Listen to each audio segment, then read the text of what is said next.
ألا له الخلق والأمر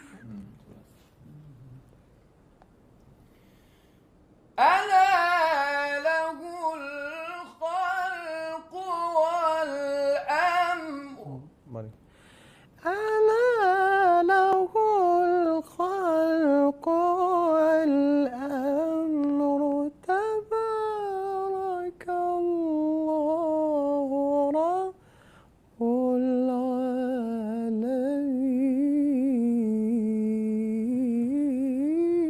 العالمين ألا له الخلق والأمر تبارك الله رب العالمين.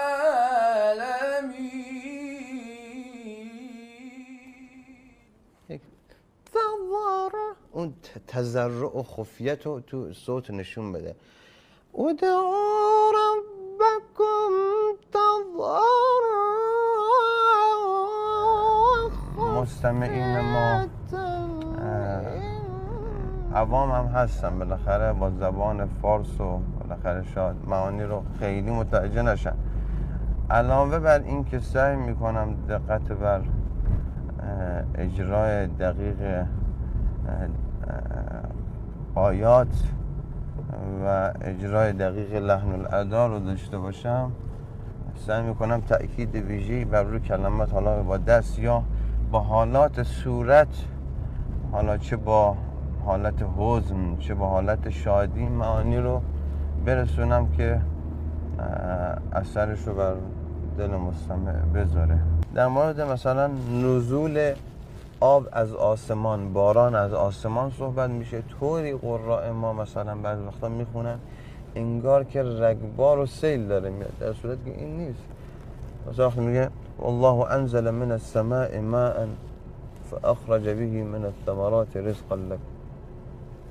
این رزق از یک باران خیلی نرم و زیبا و آره این اون فاخرج به من الثمرات رزقا، این ثمرات و این رزقی که برای شما در نظر از این طور بارونی، نه بارون سیل آسا که جز تخریب چیزی نداره. چجوری میخونن شما درستش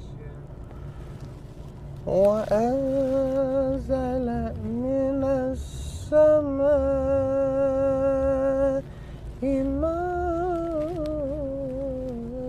ببین حتی صدا به سمت پایین میاد، به سمت بالا نمیاد، چون بارون از پایین که به بالا نمیره، از بالا به سمت پایین میاد. نزول انزله. و انزل من السماء ماء. دیگه حالا اینجا رسید به زمین. ماء فأخرج به من الثمرات رزقا لكم. تک تک کلمات، من بلا تشبیه پناه میبرم به خدا، همیشه عرض کردم تک تک حروف و کلمات بلا تشبیه نعوذ بالله مثل نوت موسیقی. شما دو رو دو باید بخونی.